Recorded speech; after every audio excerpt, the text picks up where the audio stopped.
இடம்பொருள் நேயர்களுக்கு வணக்கம். ஸோ இன்றைக்கி வந்து பார்த்திங்க அப்படின்னா இப்போ பாண்டியன் ஷோ சீரியலில் ஜாலியாக எல்லாம் ஒரு வீட்டில் ஒரு ஃபேமிலி ஆயாச்சு. சின்ன சின்ன சிமிலாரிட்டிஸ் வேறு சீசன் 1க்கும் சீசன் 2க்கும் இருக்க ஆரம்பிக்குது.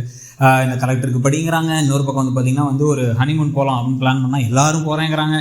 அதுக்கு நடுவில் பார்த்திங்க அப்படின்னா ஜனார்த்தனன் நான் போன சீசனில் இந்த சீசனில் ரவி இன்னமும் தன்னுடைய மகளை ஏற்றுக்காமல் கோபத்துலேயும் வருத்தத்துலேயும் இருந்து அதுக்கு பிறகு அதே மீனாவை எப்படி ஏற்றுக்க போகிறாருங்கிற கதை இப்படின்னு பல விஷயங்கள் இருந்தாலும் இங்கே இந்த கதாபாத்திரங்களோட நடிப்பு ப்ளஸ் சில விஷயங்கள், அதாவது இன்னைக்கு சரவணன்லாம் அவங்க மீனா பேசி அவங்க வருத்தப்பட்டதாகட்டும், அதில் அதுக்கப்புறம் ராஜிக்கும் மீனாவுக்கும் இருக்க ஒரு ரிலேஷன்ஷிப், இந்த மாதிரி நிறைய விஷயங்கள் நல்லாவே இருக்குது. கதையில் வித்தியாசமும் இருக்குது, அதே சமயத்தில் சிமிலாரிட்டி இருக்குது.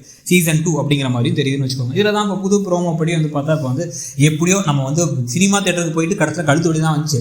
அதுக்கு பதிலாக நம்ம ஹனிமூன் போகலாம் அப்படின்னு முடிவு பண்ணி நாங்கள் 2 நாள் போயிட்டு வரமே, கொடைக்கானல் போயிட்டு வரணுமே அப்படின்னு மீனா கேட்க, கொடைக்கானலா நீங்கள் போகணும் அப்படின்னு கோமதிகிட்ட கேட்டால் கோமதி பூம்பாறாங்கிறாங்க. பூம்பாறையாம், அதுவும் கொடைக்கானல் கிட்ட தான் இருக்குது. கோயில் நம்ம குடும்பத்துலேருந்து ஒருத்தங்க தானே, நாங்கள் 2 பேர் போயிட்டு வரோம் கோயிலுக்கு. அப்படின்னா நீங்கள் 2 பேர் மட்டும் ஏன் தனியாக, நாங்களும் வரோம், எல்லாரும் சேர்ந்து பூம்பாறைக்கும் கொடைக்கானலுக்கும் போய் ஜாலியாக இருந்துட்டு வரலாம் அப்படின்ட்டாரு இந்த பாண்டியன். அவர் காசே செலவழிக்காத மனுஷன், இதுக்கு ஒத்துக்கிட்டதே பெருசு. ஆனால் இதுக்கும் மீனா பாவீங்களா தனியாகவே விட மாட்டீங்களாடான்னு இருக்காங்க. போன சீசன்லேயும் இதே கதை தான் அதே மீனாக்கு இருந்துச்சு. ஸோ அப்போ ஜீவா இப்போ செந்தில் 2 பேருமே கடத்தில் வீட்டில் அப்பாட்ட எதுவும் கேட்காத மாதிரி, அண்ணன் எதுவும் கேட்காத மாதிரி அவ்வளோதான் இருக்காங்க.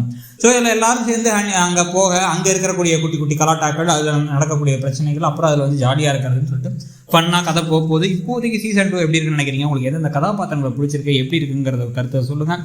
கூடவே கொடைக்கானலில் போயிட்டு குட்டி கலாட்டெல்லாம் நடக்கணும்னு நினைக்கிறீங்களா, இல்லை ஜாலியாக ஹாப்பியாக தான் இருக்கணும்னு நினைக்கிறீங்களா அப்படிங்கிறத சொல்லுங்கள். தேங்க்யூ.